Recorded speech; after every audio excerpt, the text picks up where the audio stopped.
Parpol koalisi pendukung Ganjar Pranowo dan Prabowo Subianto masih belum mengumumkan nama-nama yang bakal menjadi bacawa pres pendamping Ganjar dan Prabowo. Apakah ini bagian dari strategi? Dan apa untung ruginya jika mereka mengumumkan nama bacawa pres di waktu yang mepet? Kami akan membahasnya bersama politisi PD Perjuangan Deddy Sitorus, ada juga jubir tim pemenangan Prabowo Subianto Andre Rosiade, dan Direktur Indikator Politik Indonesia Burhanuddin Muhtadi. Selamat malam semuanya. Selamat Malam, malam malam Siti. Mbak. Baik. Selamat Malam malam Andre, Bang Bung Deddy. Burhan. Selamat malam Mas Burhan. Terima kasih sudah bergabung di Malam. Sapa Indonesia Malam. Pak Deddy, sudah mengkerucut jadi berapa nama untuk bacawa pres Ganjar Pranowo? 4? Ya kan Mbak udah putar tadi bahwa Mbak Puan Maharani mengatakan saat ini sudah ada 4 nama Oke. yang secara serius didalami, dipertimbangkan oleh PDI Perjuangan bersama partai-partai pengusung dan Pak Ganjar tentunya. Oke. Dan apakah nanti yang dipilih salah satu dari 4 nama itu mungkin tergantung pilihannya calonnya Bung Andre ini kan, bisa saja gitu. Jadi Atau bisa masih jadi nunggu Prabowo Subianto akan memilih siapa? enggak sih, enggak ya. Tapi mungkin itu bisa jadi pertimbangan juga gitu ya. Tapi Ah, intinya kita masih mencari apa ya namanya yang best among equals lah ya, terbaik di antara yang terbaik karena kalau dari kalau sejumlah hasil survei, Pak, jadi kan ada nama Ridwan Kamil yang dipasangkan sama Ganjar Pranowo, hasil surveinya paling tinggi ini. Masuk pertimbangan?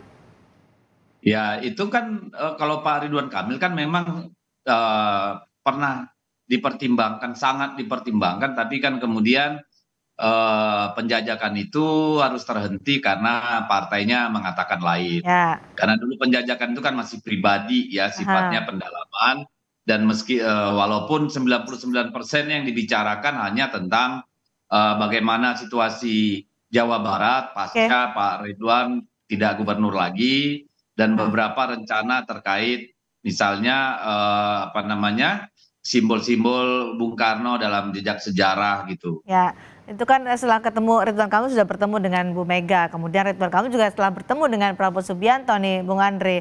Dengan pertemuan Ridwan Kamil dan Prabowo Subianto, apakah juga ngebahas soal bacawa pres yang sudah dilirik oleh kubunya Pak Deddy? Membahas soal itu juga?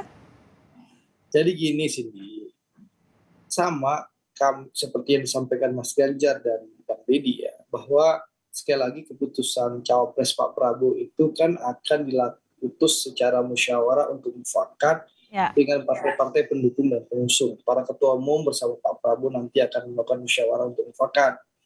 Dan saat ini kami masih menunggu deklarasi resmi yang akan dilakukan Partai Demokrat insya Allah besok ya, sehingga nanti setelah deklarasi Demokrat akan diagendakan kapan rencananya pertemuan para ketua umum. Nah, nama-namanya kan seperti yang kita ketahui secara luas di publik, ada yang mengusulkan nama Pak Erick Thohir, ada yang mengusulkan nama Pak Erlangga, ada yang mengusulkan nama Mas Gibran, ada mengusulkan namanya Kang Emil, ada yang mengusulkan nama Mbak Yeni, ada juga yang mengusulkan nama Bu Khofifah. Nah, dari nama-nama yang disebutkan tadi, saya juga belum tahu siapa yang akan diputuskan oleh musyawarah untuk mufakat para ketua umum partai pendukung dan pengusung Pak Prabowo. Seperti itu, Mbak. Baik, Mas Burhan, masih saling tunggu sepertinya ya? Iya, sebenarnya kalau kita mengikuti jadwal formal, itu masing-masing partai itu masih punya waktu. Bahkan dengan asumsi dipercepat sekalipun, Ya. seperti usulan KPU, itu masih ada waktu sampai 16 Oktober. Jadi sebenarnya kita ya yang terlalu mendesak koalisi partai untuk segera mendaftarkan. Padahal waktu normalnya aja belum selesai, apalagi injury time. Injury time-nya masih tersedia nih. Apalagi kalau misalnya jadwal pendaftaran capres-cawapres itu sesuai dengan jadwal awal. Ya. Nah, menurut saya memang ada beberapa peristiwa yang mungkin menentukan peta penentuan cawapres baik Ya. kubu Pak Prabowo maupun kubu Mas Ganjar. Salah satunya adalah MK. Nah, MK ini mengambil keputusan apa terkait dengan gugatan masalah pengurangan batas usia minimum capres-cawapres. Karena ini terkait dengan salah satu nama yaitu Mas Gibran. Nah, yang kedua itu juga sangat tergantung oleh ada tidak semacam gentleman agreement antara Pak Jokowi dengan Ibu Mega. Dan kalau misalnya terjadi gentleman agreement, jangan-jangan dua poros nih. Soal siapa capres-cawapres tinggal didiskusikan antara Bung Deddy dan Bung Andre ya. Tetapi lagi-lagi Gentleman kemungkinan agreement seperti apa sih sebenarnya, Mas Burhan? ya kembali ke peristiwa akhir 2022 di mana ide untuk menjodohkan Mas Ganjar dan Pak Prabowo tergantung siapa yang nomor satu, siapa yang nomor dua, muncul lagi atau tidak menjelang pendaftaran.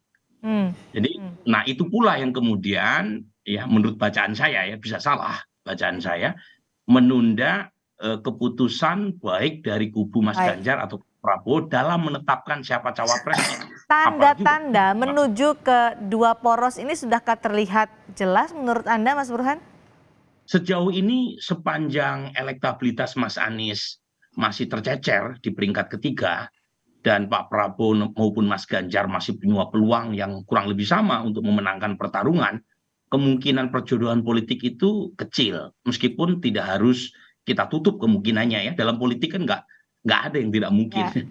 Jadi kemungkinan itu tetap ada, tetapi sepanjang tidak ada yang mengalah siapa yang menjadi cawapres, apalagi Mas Ganjar dan Pak Prabowo juga punya peluang yang kurang lebih sama untuk memenangkan pertarungan, dan Mas Anies sebagai capres antitesa ya dianggap tidak punya potensi untuk menciptakan kejutan di putaran pertama, ya kemungkinan perjodohan politik itu kecil.